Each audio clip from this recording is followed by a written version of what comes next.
hello. How are you all doing? It's Renee Bird for a Sunday. Who am I talk? Very unusual, but I thought I've got an amazing guest joining me very soon. Her name is Meagan Tamara Copelin, and she is a mental health expert. I think at this time right now, we need all we can get. We're under lockdown in the UK. To all my American audience, we've been in for a week or so now. So we're due to come out on the 2nd of December. I can see you, my darling. I can see you. How are you, my sweetie pie? She is a queen. She has no, well, her story is just out of this world. I call her the real life precious, but she's going to share with you her journey and how she got into the mental health industry. And it's so important right now for us to have our mental health in check high, for us to look after ourselves. Our well-being is more important than ever. But this lovely lady is going to share with you her story, and it is really inspiring. When I met her on a previous, we was on a podcast together and we connected, and I said, I have to get her on this Who Am I talk to talk about her story and what she does and how she's championed mental health awareness. And she is incredible. So I'm going to introduce the queen herself. Give me 1 second. Let's see. I can see her there. So I'm going to get her to join. If you can just click to join, Meagan. If you request to join, then I can click on you and I should see a little thing pop up in a second. So thank you guys for joining me this evening for a very special Who Am I, all the way from the United States of America. This lovely lady, I can't wait to bring her on. That's wonderful. Okay, give me 1 second. Let's have a look. Let's get her on. What's everyone doing? What's going on in everyone's world? Have you finished eating if you're in London, I hope? And relaxing in the afternoon if you're in the States. Hey, honey. Hey, how are you? How are you, my sweetie pie? What's happening? I'm good, thank you. I've never so this is I'm trying It's okay. What we need to do, let's find this positioning correct, because I can just about see you. You need to more center, just so you feel comfortable. Okay. That's better. This is better? How is my queen doing? Can you hear me okay? Yes, I'm good, and you? I'm fine. So good we've been talking on WhatsApp and catching up. So it's so nice to see you after so while. How are you doing? It's been like, what, 2 months, right? Since the podcast episode, long time ago. Yeah. So ladies and gentlemen, really excited to have this lovely lady on. How's everything? Actually, just before we even start, is everything okay now? We had the storms, so we had to reschedule. Yeah, so it's so funny because I was out this morning and I was driving because I wanted to run some errands early this morning because I get up at 4 o'clock. And so I was, let me go out. And then it started storming. I was like, okay, not today, devil. Don't do this today. And then I went in a store and it was storming. I like literally had to park my car and like let the rain die down. And so store, and I said, you know what? Let me just go get something to eat. And so I came out and it was sunny outside. So I was excited. That's good. That's good. It normally passes quite quickly, but when it does come, it's quite heavy, isn't it? So it was right to do that. And sometimes, you know what, you have to just let God lead. If it wasn't meant to be that day, we're doing it today, and we're doing it on a holy day, even better. Yeah. So ladies and gentlemen, there's lots of people joining. So I wanted to introduce this lovely lady all the way from America. And what state are you in? Because we've been getting our Central Standard Time. I live in Texas. Texas. That's right. Yeah, so she's a lovely lady from Texas, and her name is Meagan Tamara Copelin, and she's she is a mental health expert. So she's going to share with you first her story, which is really powerful, and just what she's doing in that space to help people and change the world. That's what I call her. I said to her, we had a little chat, didn't I? I said, you're changing the world with your story. I'm trying. So, yeah, you are, Meagan. Talk to me. Let's start from the beginning. Okay, so like she said, my name is Meagan Copelin, and I am a mental health expert. So I have a business by the name of Mental Rich, and it's a mental health movement basically dedicated to women, specifically women of color and young girls who suffer from mental health due to abuse, abandonment, and rejection. And I thought it is because I was a little girl that was suffering from a young age, depression, anxiety, PTSD, bipolar. I was diagnosed with, I think, mental illnesses at 12. I started to show signs of mental illness at 8, which is like very young, because you know, Wow. you're supposed to be outside playing with your friends, riding your bike, playing with Barbie dolls, like getting dirty. And I was like literally suffering from mental health, having these explosive episodes. And it wasn't until 4 years later that I was diagnosed at 12 by a psychiatrist. And so, yeah, so about 2 years ago, I started Mental Rich. And it really, honestly and truthfully, this really wasn't my path, right? So I am an HR professional by trade. So I actually went to school to become an engineer, didn't want to do that, and then got into HR about 10 years ago and been doing it ever since. So my path was like to have this huge human resources consulting firm. And then I had something happen about 2007 to me. And so I joined the church, and then I had this lady prophesize over my life and say, oh, you're going to change lives with your story. You're going to tell your story to the world. You're going to write books. You're going to do this. And I'm looking at this lady like, what is she talking about? like, girl, I'm in here trying to heal from what just happened to me a couple of months ago. And you telling me I need to like change the world. And I don't even like myself right now. I hate myself. Yeah. Telling me I'm going to save lives and do all of this stuff. So basically, yeah, so that's where, and I try to deny it, but like God kept saying, look, I need you to do this. And so I got my first opportunity to speak in front of 400 people. I had never spoken in front of people a day in my life. And so in 2018, I got to speak. Cheryl Wood, I don't know if you guys know her, but she's an empowerment speaker, coach, just amazing lady. She gave me an opportunity to share my story on her platform.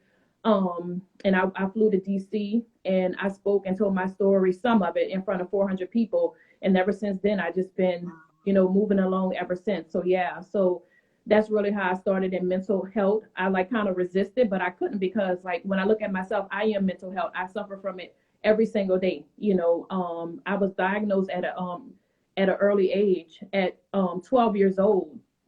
I mean, suffer from 8. And the reason why is because at 8 years old, I was, raped and molested by my mom's boyfriend. And so My God. I grew up in New Orleans. So my family, my aunties are older. My auntie raised me. My great auntie, she raised me. And so basically, to them, like, there's nothing wrong with you. You're just facing the trauma of not having your parents around, and you're just going through some things. You need to just go pray and go to church, join some youth groups. But obviously I needed help. And it wasn't until I moved in, because I live with like so many different relatives. So it wasn't until my auntie Auntie Carol, they confused me. My Auntie Carol in, and she just noticed some trauma. I remember one time I got so mad, and got so depressed. I think I probably was like 11, and we had some family over, and my older cousin said something to me that made me mad. And so I literally went in the bathroom and like started scratching my face till the skin came off. And they were like, my auntie was like, yeah, it's time to see somebody. So yeah, so that's how, like I said, so my past and the trauma that I faced, as a child kind of has me here on this path now. I understand. Wow. I mean, oh, it's heavy stuff. I mean, when I first heard your story and was on the podcast, I was like, my God, she's still standing. Some people wouldn't have been able to stand after what you've gone through, but you've just been so strong, and you're now a pillar to other people. Because you hear people, we all do it, oh, I've had a bad day. But you start really having to think, what is a bad day? And when you hear your story, you had some serious bad days, and you're still standing, you're still pushing, you're sharing your story, you're healing and helping others. And that's really powerful. Really powerful. And that's one part. It didn't stop, did it? It was almost like a chain ball. There was other things happening, and a lot things of happening. I'm sorry for cutting you out. A lot of things happened. I mean, that just wasn't, at one point I was like, God, do you really like me? Like what's wrong with me?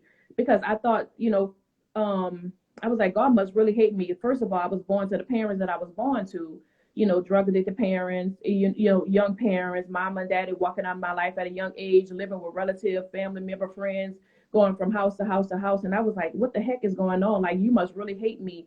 And then it's like, every time I would take like 10,000 steps forward, like I would take, 20 million, steps back. And I was like, what is going on? I mean, I have been through a lot, and I don't share everything, but, I'm happy that, I was able to at least finish school. I graduated from high school, which is a huge accomplishment because according to statistics, when you've been through the things that I've been through, statistically, I'm not supposed to be where I am.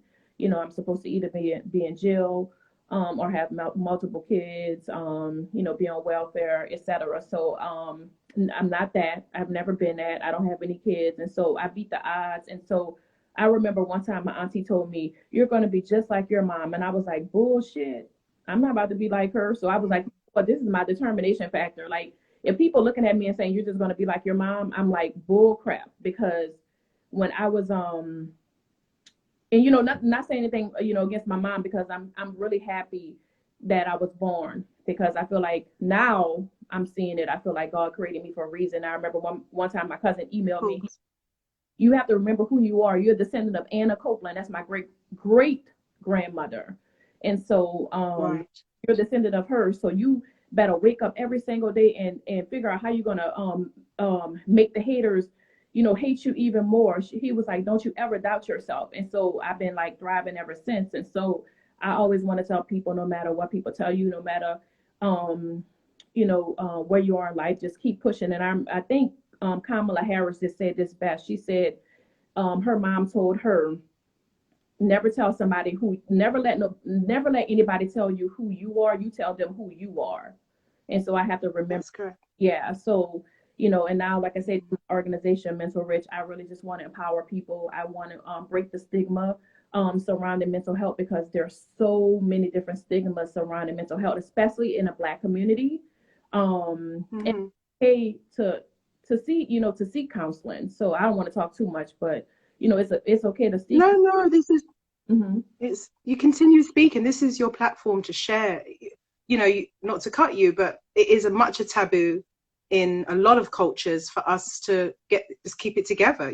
Why you go pray about it, or it's okay, you'll be all right. But sometimes you're not okay. And you do need to talk to somebody independent of maybe your circle that can just help you and process that information.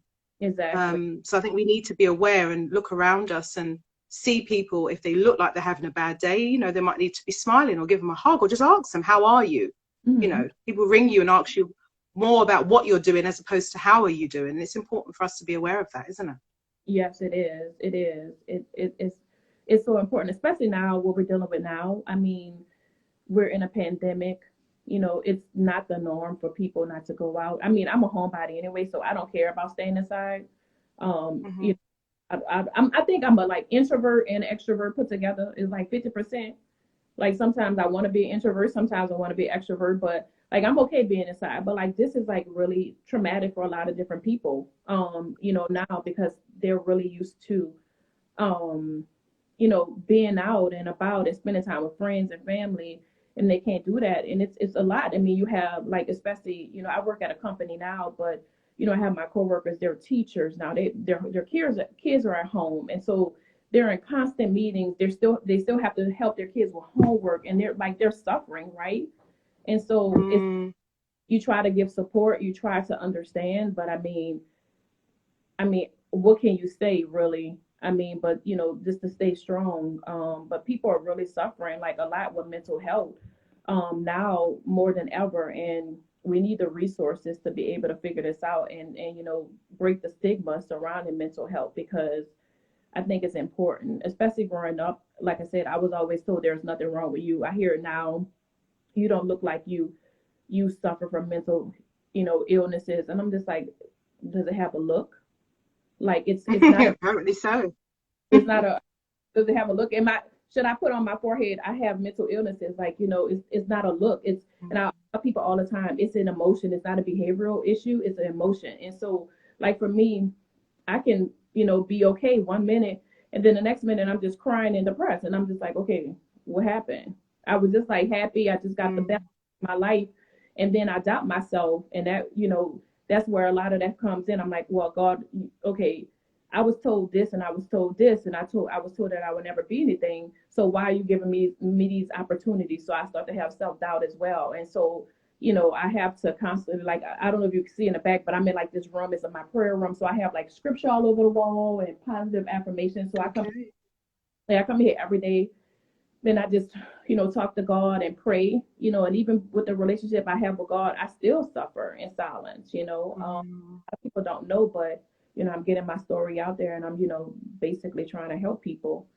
And that's amazing. I think they say the best people to help in certain things is people that have experienced it. It's very easy for everyone to have an opinion, but if you've never known what it's like to have depression, to struggle with things, I'm very mindful of judging people who are going through mental health. I get really upset when I hear people that will have an opinion or judge people who have sadly committed suicide, which is the worst kind. But the pain that you're feeling you want to get rid of it. That's what you want to get rid of that pain. So that's the only solution that you feel you can do. Now, thankfully, you have got prayer, you've got people you can talk to. So that isn't the ultimate decision to make, because life is precious. At that moment, it's heavy, so it feels that's what you need to do. But when you really get the right people to talk to, they realize that one step ahead, you're going to be okay. But you can't judge that pain because it's a pain that's individual to that person. Okay. So people have to be aware and see and look out for the signs of people that look like they're suffering. Check on people. Right now in London, we're in lockdown. I mean, we're not in a restrictive lockdown like it was before, because you still can go out and stuff. But there's a lot of people on their own right now who are struggling, and they won't reach out because they're in this space and you're in your own little cycle. So you've got to look out for people even more now, because it's very scary what's happening. It is scary. I mean, it's important that people have to feel comfortable to reach out. I mean, and that's where it goes to the stigma. People are embarrassed. Like, I always say I'm not embarrassed by, the things that I've been through, because to someone else, it may be gossip, it may be tea, but like, this is my testimony. This is my healing. And so it's just a lot, like I said, it's a lot going on. And so we really need help. And, I'm an advocate of counseling. So I see a counselor, I talk to a counselor because I feel like I need to talk to somebody. And a stranger is, more capable of helping me than, talking to a family member. So I'm an advocate. Everybody should see a counselor. I mean, if your job offers like EAP programs or like counseling through your benefits, I think that's important to see a counselor. I mean, it has helped me, to manage a lot of the mental illnesses that I have, because like I said, I still suffer from, depression, anxiety, PTSD, and some other things as well. And I think I've also, with my mental illnesses, I've messed up a lot of relationships with people because they don't understand, the effects of mental illnesses. And so, and instead of explaining, hey, this is what I'm going through, this is what I'm suffering from, I just rather just walk away from people or have them walk away from me. But that's not, that's not the answer. That's not the cause. So that's, so I think that we all need support in any type of way. A lot of people are suffering. We're going through, people losing their jobs every single day. They can't feed their families. I mean, so it's important that we just, I just want to basically talk about mental health so people understand, people understand that it's real. We're not going anywhere. I want this movement to be like the Black Lives Movement. I want people to be talking about it all day, so, and like I said, a lot to share, I just want people to know that, that there are resources out there for you. Talk to a family member. If they don't get it, go talk to somebody else who gets it, because you shouldn't have to suffer in silence, and you shouldn't have to suffer by yourself, because I understand how it feels to, not have anybody. I mean, I, attempted suicide, not once, but twice. I took 70 pills one time. One of my girlfriends, she came to visit me. She found me, unconscious. And the doctor said if she had waited 10 minutes, I would have been dead. And so I went to a mental health facility, and I've been to 2 mental health facilities, and people think I'm crazy. That's the reason why, and that's one of the stigmas. People think I'm crazy. They're like, okay, what's wrong with her? She has all this stuff, going on for herself, but she still is like cuckoo. That's what, that's what people say. Like, she's cuckoo. Yeah, people then put a label and not realizing, I mean, the fact that that happened to you so many times, you're calling out for help. And Yeah. that's what people need to recognize instead of them judging. And so this judgment thing is the worst thing people can do, because you never know how your life in this season, people's lives change like they've never seen. A lot of people have been having jobs for years, and suddenly, because of something out of their control, their life changed. And they could very easily slip into depression. So what, you're going to judge them because of that circumstance? It just shows anything can happen. So you need to be aware and be mindful of just caring and looking after people. That call, that hug, that "are you okay?" It doesn't take 2 minutes to see if someone's okay. It's not going to go out your day. We're on Instagram. It takes us moments to sit on Instagram. You can then sit down and talk to somebody and help them and be that ear that they may need. Yeah, it is. Because I also appreciate you always reaching out, because sometimes like I said, sometimes I'm like, does anybody care, or whatever? Because I don't want to always be the person that reaches out to people, because I feel like I'm the person that always gives and gives and gives. I want people to give to me. Yeah, I'm not saying of course. That to anybody, because I'm very, like, it may sound funny, but I'm very grateful for the things that I've been through in life, because it has made me a stronger and better person, a stronger and better Meagan. But, I appreciate you reaching out as well, because you always reach out, and I'm like, oh, she's reaching out, and I'm so happy. Oh, bless you. Of course. It's always good to hear from you. Yeah. And what kind of, if there's such word, tips, or what would you say to people who could be listening or listen back that are suffering? Because it's a taboo. A lot of people won't say that they're depressed. It's like not the cool thing, you got to get over it, be strong. Well, actually, sometimes you're not going to feel like being strong. It's normal, isn't it, to have a bad day? It's hard for us as women because our hormones are all over the place. So you know what it's like. We're up, down, up, down. So that's something we kind of go through anyway. But what things can you say to reach out? Because funny that the statistics when it comes to depression and suicide is highest in men. Because guess what? They've got no one to talk to. Yeah. And that's a stigma. Nobody. That's a stigma. Men don't suffer from mental health. Yes, they do.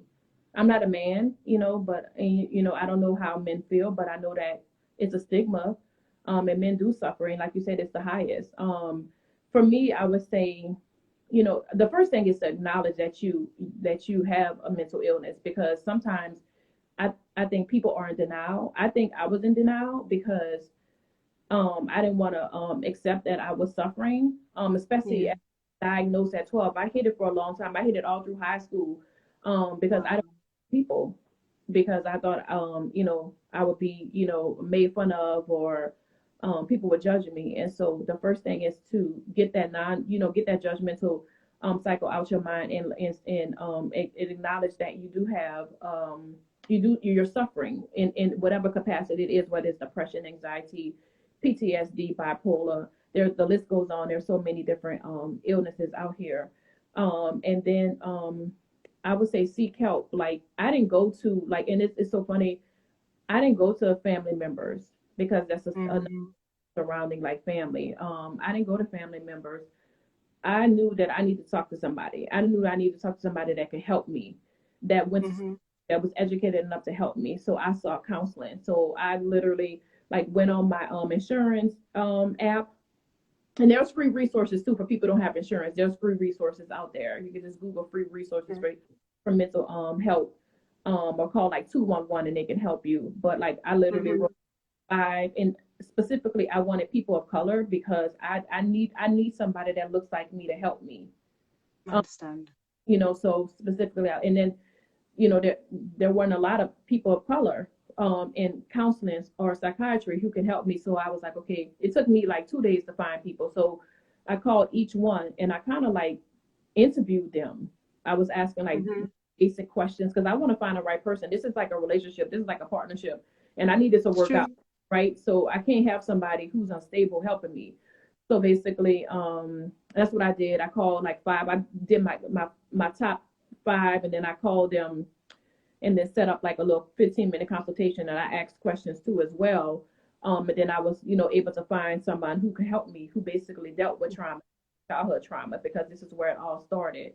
So I think that's a second thing, and not be afraid to, there's like groups out there, especially on Facebook. I joined some of those groups as well, in order to see, in order to be around people who are like me, who were suffering from mental illnesses like me.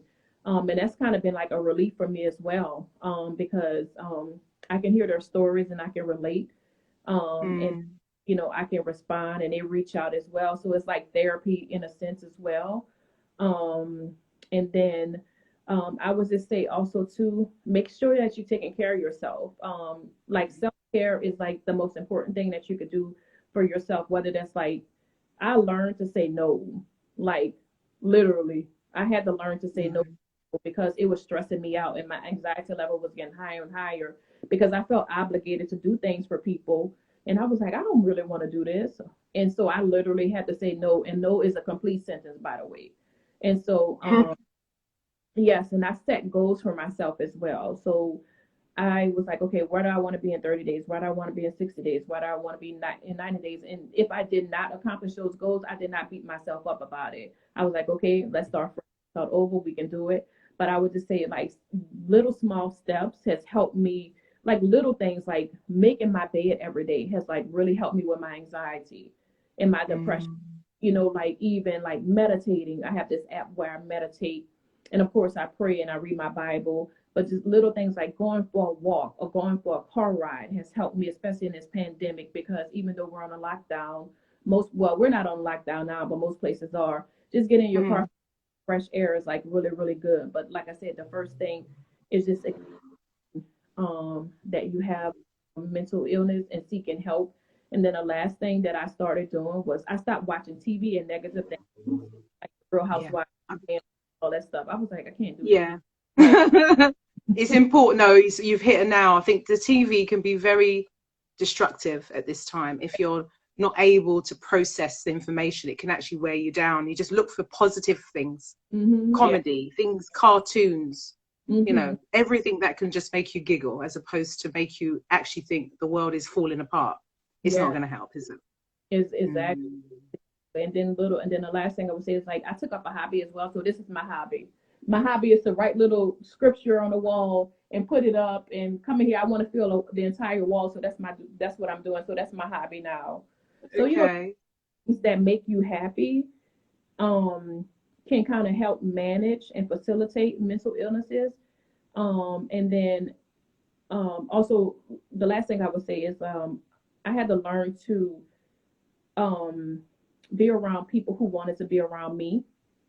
And I was people who didn't want to be around me, right? And so I feel like not everybody's for everybody, right? So like you have to find so you have to find your people, and when you find your people, it's going to be okay. But sometimes, and I've lost a lot of friends, and I'm I'm sad about it, but then I think about it, I'm like, well, maybe it was for the better. So I don't want to think negatively about it, but find your people, and then make sure that you connect with your people and, let them know how you feel, because that's that's the most important thing, because they can be your advocate, right? So I have friends that are my advocate. They understand, they encourage me, they inspire me like you. And so, but it took me a long time to do that, right? And I'm still, so those are some of the things that I can imagine it. A lot of your situation and things and experiences you've gone through is trust. It must be very, very difficult to trust people, because in your younger years, when you was young, growing into a young teenager, you was violated. So it's trusting, it's dealing with rejection and a whole load of things, and those things take time, don't they? You've got to build relationships, and and it's harder when it's something that happened with family members. So then you're like, where do I go? So it takes time to build these relationships. It takes time for you to then feel love again for yourself, because that's what it is. A lot of the things that people unfortunately experience, then they start to loathe themselves, and then it's a cycle, isn't it? So as you said about the self-help, the self-love, it starts with that. And there's women as we think in this season, we had a thing happening in the UK, but there's a lot of people sadly going through domestic violence. And obviously there was nowhere to go because lockdown, you can think of nothing worse that would happen when someone's in lockdown. And, just trying to tell somebody you've got to love yourself. That's the only way you're going to get out of it. Yeah. You're not going to ever step away from that until you go, I am not doing this anymore.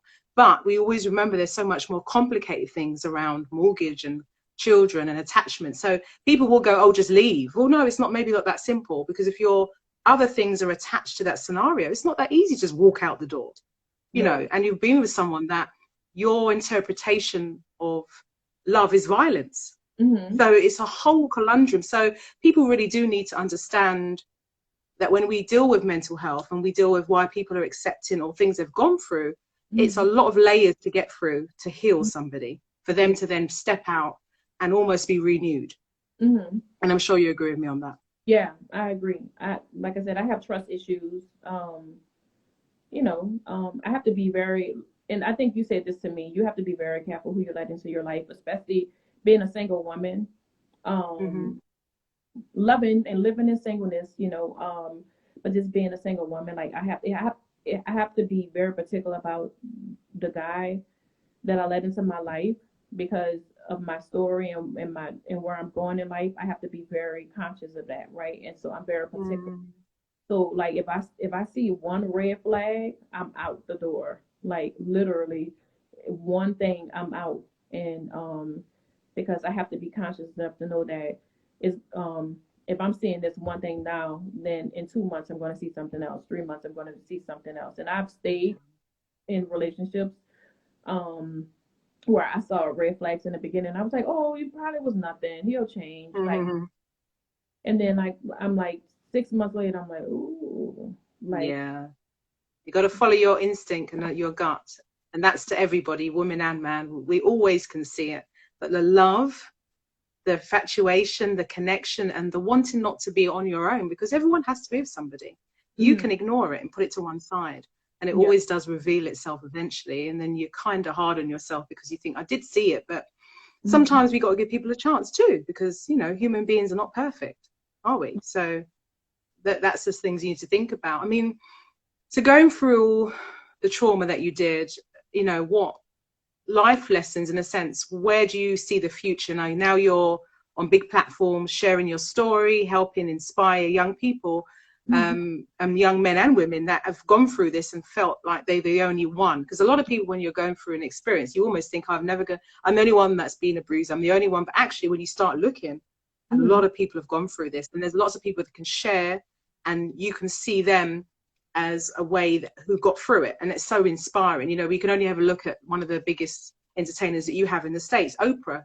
Read her story and look what she achieved from that immense amount of pain. She didn't use that pain to stop and muzzle her. She used it to push her forward. Yeah. And look at where she's achieved. So am I right in saying that the pain, you're using that as a mechanism to go, right, okay, I'm in it, I feel it, and I still suffer. But do you feel that it's definitely something you're using to push you forward, as opposed to like making you stay stiff and not, you know, not able to be mobile? Yeah, definitely. Because I look back on when the prophet prophesied over my life about 2 years ago, and she told me I was going to do these things, right? And so even though I try to sway away from, you know, doing these things, God keeps telling me, like, look, I have something bigger for you. You have to keep pushing. You have to help people, right? And so, I mean, I don't tell everything that I've been through in my life, but trust me, I've been through a lot. So I'm working on my book right now. So I'm working on the book, and I'm happy that I've been, you know, able to, you know, be featured in some awesome platforms to share my story. And I just want to, like, my main goal is just to help people. Like, you know, I want to get into those school systems. I want to get into those prisons, those women prisons, those men prisons, because, you know, I have a brother right now, and, you know, I think he suffers as well. But I have a brother who is in prison now, and so he's been sentenced to 125 years. I don't even, I didn't even know they did that. But you're in Texas, aren't you? Texas, the penal system in Texas just is just something you've never seen. I think they give you 100 years for everything. I've done law, and I was horrified. It's an awful system, awful. Yeah, so I'm trying to get him out right now. You know, I want to, you know, get into those men prisons, and I want to, my goal, like my ultimate goal, is to provide, you know, mental health services to, like, you know, the NFL, the NBA. So if anybody knows somebody, let me know, because that's my ultimate goal. I have programs that I'm working on to be able to provide this.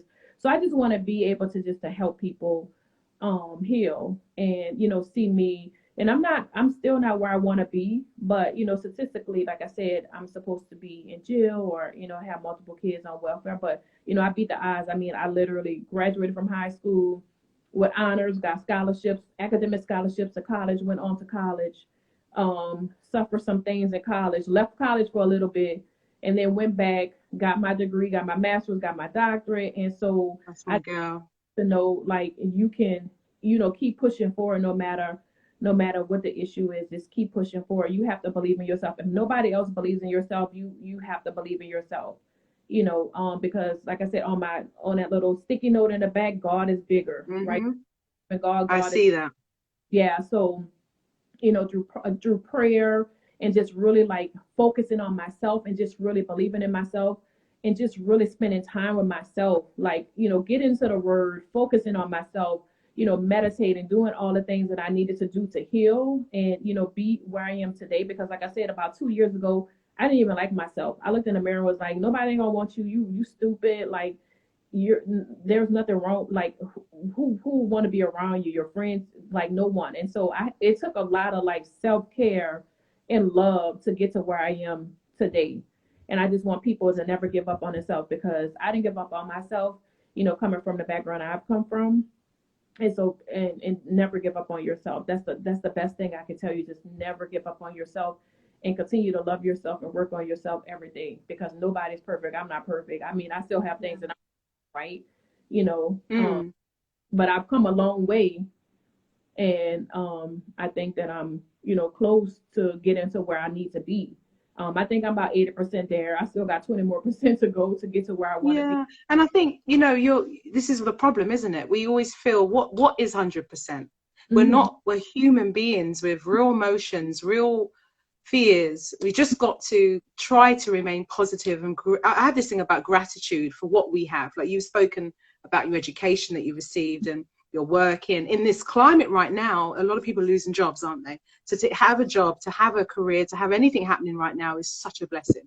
Yeah. So we have to sometimes just go, what have I got? And of course there's things that have wants, because we all have a heart desire. Yeah. But there's no 100% perfection, because we're not made perfect. Does it make sense? The imperfection is what's beautiful about us. And I think we're too hard on ourselves. But for you, as your mental health and your journey on that, the fact that you get up every day and you focus and you're in the word and you've got something to keep you strong, that's all you can do. And then every day you look back and go, actually, I don't feel that pain anymore. God takes away every reproach. He takes all it away. You forget what that was that you went through. Yeah. I can only speak for relationship things. I forgot that I was in pain. I can't even remember it. It's gone. Yeah. And you're like, oh, and it always feels like it was a distant memory, but it actually was real. But he does that. He has that power.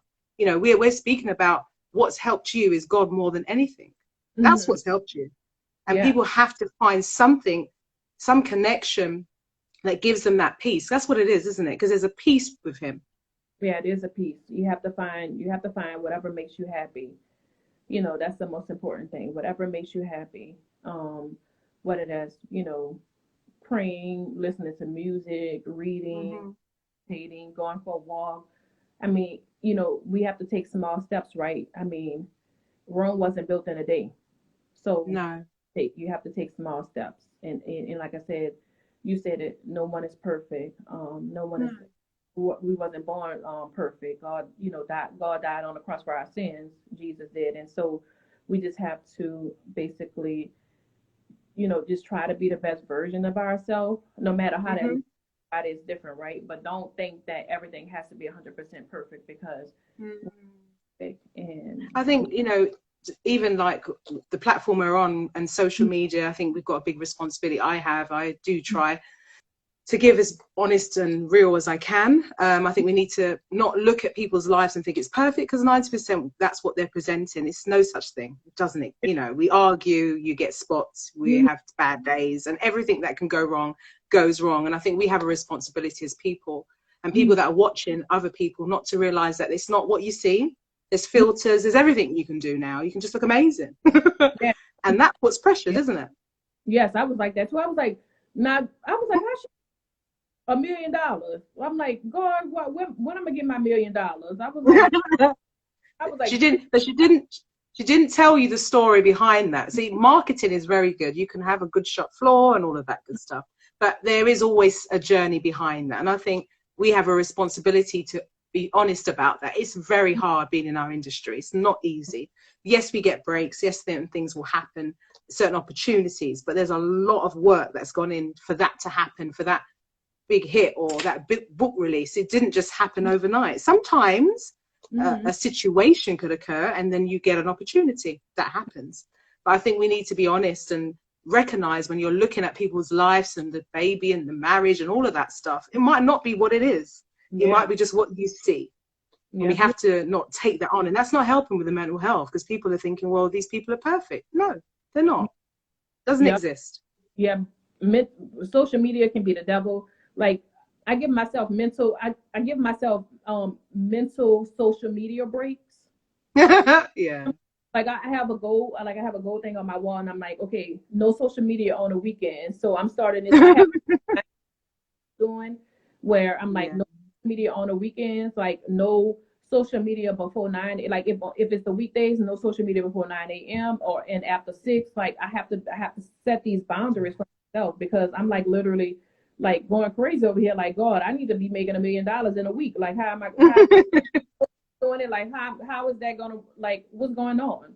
And so, like, sometimes it can be, misleading in a sense. Yeah, no, it is. It's, as I said, if you're a good marketeer, you can sell anything. And also, as I said, no one's telling you the real journey. You just see the end result, the award. But some people have got, money being injected, and venture capitalists and angel investors and all sorts of stuff happening to make that money. Yes, they should be a little bit more honest, but they're marketing and they're selling you that dream. When you achieve your goal, when your book comes out and all the things that you're going to do, you'll know what it took to get there. And it's your job to be honest as able when you're sharing that experience. And I think that's what's important, with regards to this book. So how far are you, or is it in process? What's happening with the book? That sounds interesting. I'm writing it. So I'm going to self-publish. So I'm writing it right now. I just don't want to put out anything. Like, I'm being like very. No, it's fine. Just wanted to know, how's it going, and is it cleansing for you? Does it help? Is it helping to release all this? That's what I was thinking, because I write songs, so I know some of my experiences I've gone through. It's cleansing for me to write a song, to sing it out. Sometimes you sing it even more because you've experienced it and you can really dig deep. Do you find that this book's doing that for you? Is it helping heal you, or is it helping expose and a little bit uncomfortable at times? Yes. I mean, sometimes I have to step away, right? Because it's bringing up stuff that I've forgotten about, like, that I've been through. And I'm just like, because I, when I start writing, I always pray and, tell God, like, hey, just give me the patience, the understanding. I may cry or whatever. So, I mean, I've been crying. I've had to get up and, walk around and just come back to it. And, and I was like, what, that's okay. Because it's bringing up a lot of different emotions that I didn't have before that I'm having now, and stuff that I'm like really kind of reminiscing on and saying, okay, this actually happened to me. I haven't even talked about it yet. And this is actually happening. The book is going to be like real and raw. It's going to talk about everything from my childhood to, not growing up with my parents, to being raped, to, attempting suicide, to being homeless, to losing a baby, and how that felt. I mean, to daddy issues, like meeting my dad for the first time. I think I was 7 when I last saw my dad, and I saw my dad in 2017. I went to Cali to visit my dad, and I'm going to talk about that and how that was. And my dad died last year, and so you had to deal with all of that too. It's a lot, isn't it? And then the stuff surrounding what happened when he died. So that's another thing. And just basically being in an abusive relationship. Just basically, I mean, I'm talking about everything, cutting myself, like, it's going to be like raw and real. And I'm hoping that it can heal some people. Like, I really just want people to be healed from it, because it's overwhelming. It's bringing back a lot of stuff that I didn't want to bring out, but I have to bring it because I need to help somebody. Listen, this is the thing, it's so important. What you don't realize is your testimony is going to be someone's healing. It's as simple as that.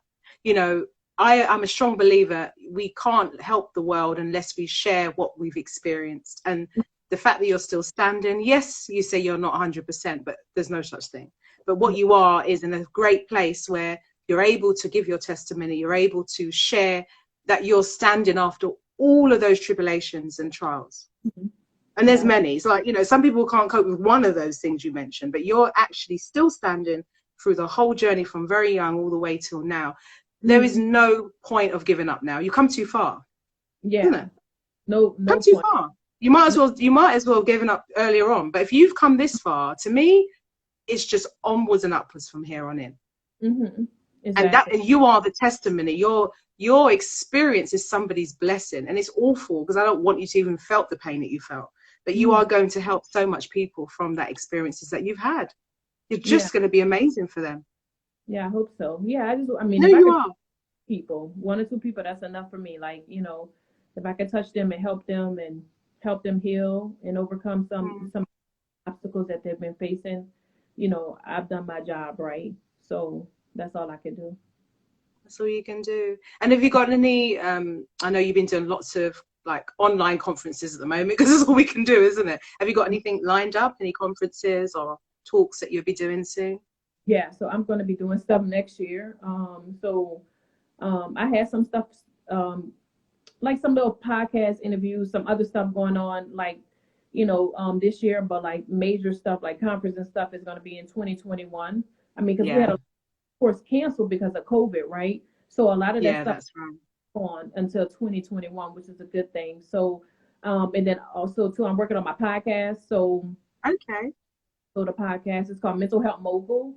And gave me that name, and I just like, I don't even know the story behind it, right? She just said, it's okay. You know what? Once you know what it is, you've got this podcast, and it's now working out. And you know, we've been in quite a few between us, haven't we? But it's just being authentic. You know, that's all it is. Why you all hit the souls of many is you're just going to tell your story. This is the truth, isn't it? It's not a razzmatazz on entertainment. It's actually you saying, guys, this is me. And then hopefully someone will get something from that. And that's all you're going to do. I think we overcomplicate things and just be you. You is enough. Yeah, be me. And that's what I'm doing. And then what else am I writing? So the book, the podcast, and then some other stuff that's in the works for like next year. And I'm partnering with this to do some like conferences and some retreats. And then that sounds good. Some other stuff that I'm working on, like, you know, like I said, this wasn't a path I wanted to take, but God was like, look, this is the path you're gonna take it. So if you don't sit your butt down somewhere and listen, we're gonna have a problem. It's obedience, you know, it's really important. Sometimes something in your soul stirs you to go in a direction. And, you know, music has always been my thing. I've come from a musical family, but it's so powerful to have the gift of voice that you don't realize how much power you have to change people and make them feel happy, sad. So I'm so grateful for that. And then there's so much more because, you know, we speak independent of this live. I'm all about the platform for purpose. What am I doing with it? How am I inspiring? What's the point? I can't be here. Yeah, I'll do all the selfies and have a good giggle and dress up. But it's really about empowerment. It's so important to me. It's giving somebody back and sharing and telling them there's nothing you can't do. A lot of people put limitations on themselves and they go, oh no, that's for that person, or how do I do that? There's coordinates for everything. Every part of your life you can do it. There is nothing stopping you but yourself. Literally. Even in COVID. Let me say something about COVID. In COVID, I laugh with my brother all the time. I've had more opportunities, obviously because people are around, than I've ever had. I could have sat down and said, you know what? Oh God, I'm going to stop. I'm not going to do this. No, I've pushed harder in this season because this season is about reset. It's about change. It's about doing something different and really making a mark. It's really important in this season. Wouldn't you agree, Meagan? Yes, I agree. Yep. We're our worst enemy, right? We're our worst enemy. And this time, like during this time of silence, we need to be focusing on the things that make us happy. A lot of businesses are being, built from COVID. That's right. Just a lot of people are finding themselves, because I find myself through COVID, Just a lot of people are just, you know, inspiring others, whatever your cause is, whatever your passion is. I mean, do it now, you know, because you don't want to. I always tell people, you know, it's so funny because I was having a conversation with one of my friends from high school. We've been on each other since we was 16, and he was just talking about, oh, this and this, you know. And I was like, look, you've been talking about this since last year. I was like, just do it. Like, stop. I don't want to hear it no more. Like, I told you to do it last week. You wasn't, now you complaining about it again. I was like, and it's going to be November 2021. We're in 2020, right? Yeah, 2021. That's right.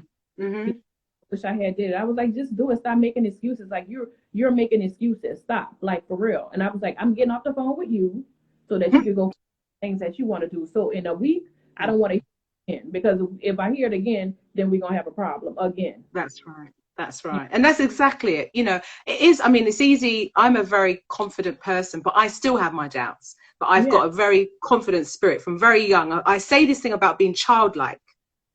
Yeah. Children are the ones that have no inhibitions, don't they? And I try and keep that in me. I try and keep that childlike curiosity. Why not? You know, in this season more than ever, we've been challenged more than we've ever been challenged. It's unprecedented. No one's been here, right? Yeah. And this has shown you that we have no control over ourselves, clearly, because we can be locked down or whatever they're doing. So this shows you that this time is the only time we've got to give it our best. We've got to try. We can't go back and do this. 2020 is done, nearly, literally weeks away, right? So what did you do, and what are you doing to make yourself happy? Because that's really important in this season. And what are you doing to use your superpower? Because a lot of people, I've got this thing about superpower, I've been talking about it a lot. Everyone's got a superpower. Everybody's got something special. They always go, oh no, it's just your Renee, or oh no, it's just the NFL player. Everybody has a special gift that they can share with the world. You just got to tap into what it is. And I've got this thing about the passion in you is what is your purpose. Yep. Because the passion. What do you think, Meagan? Yeah, I think so too. Because if you're just doing something just to make money, you know, because a lot of people out here just doing stuff to make money, and then you have these fly by night businesses. But when you really purpose from God and it's your passion, then everything else is going to fall into place, right? Everything else is going to fall. I always have to tell myself that, right? You know, I'm doing this because it was God sent. God told me I was going to do this. And then plus it's my passion. I love talking about mental health, right? And I love helping people. And so everything else is going to fall into place. And it has been falling into place because, like I say, 2 years ago, I would have never thought I would be here, you know, talking about mental health and helping people and doing the things that I'm doing surrounding that platform, right?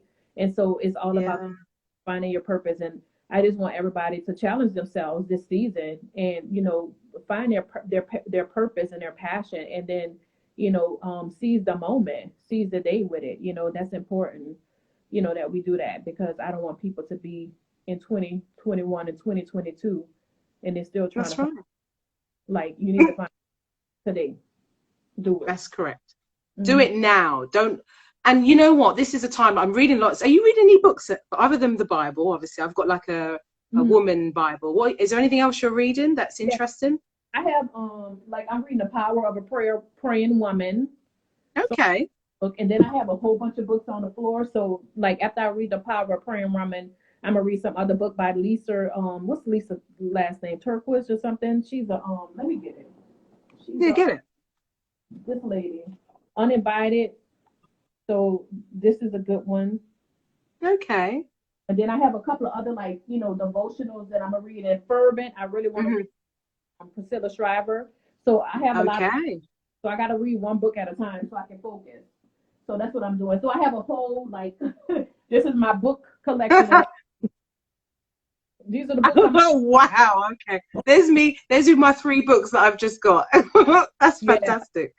So I'm trying to get through these so I can get through those. And then I have some more in the front. So once I get through those, then I'm going to switch these out with those and then put them in here. So that's fantastic. Yeah, you know, we've got to feed our souls, feed our minds at this time. It's important. I've been reading. It's been good fun, actually. I try and read as much books as I can. Now, to the audience, where can they find you? How can they connect with you to help them along their journey? You're a mental health expert. There's loads of people that will listen back at this. Where can they find you and connect with you? So they can email me at info. So it's info@mentalrich.com. So mental and then rich.com. Or they can do they can find me at my website, which is www.meagancopelinglobal, just like it is there, .com. So meagancopelinglobal.com. And so if you want to fill out a contact form, and I'll get in contact with you there. Or you could just, send me a message on Instagram as well.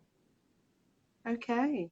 Well, Meagan, it's always a pleasure. We always have our little chats, but it's so nice to speak to you on this platform, to share your riveting story. But you're standing, you're strong, you're a queen. There's so much more in you that I'm really excited to see what's going to happen for your future. I know the book is painful to write, but I'm excited when you do finish that, because that's going to be explosive. It's going to help heal the world. So thank you so much for coming on my platform today. So nice. We got there. Yes, thank you. You're very welcome. And thank you very much to the audience listening in. Always a pleasure to share with you an inspiring lady. Her name is Meagan. Is it Meagan Copelin? And she's absolutely amazing with the mental health awareness and what we want to do to help change the world, because this taboo that we have in mental health, we need to get rid of it. It's normal, and everyone can heal, and everyone can have someone to talk to about it. So thank you so much for joining me today on the Who Am I Talk. And thank you, Meagan. Thank you. Have a good day. Same to you. God bless you, darling. You take care. You too. Okay, bye. Bye. Bye, sweetie pie. Bye, Bye, honey. Thanks everyone that joined.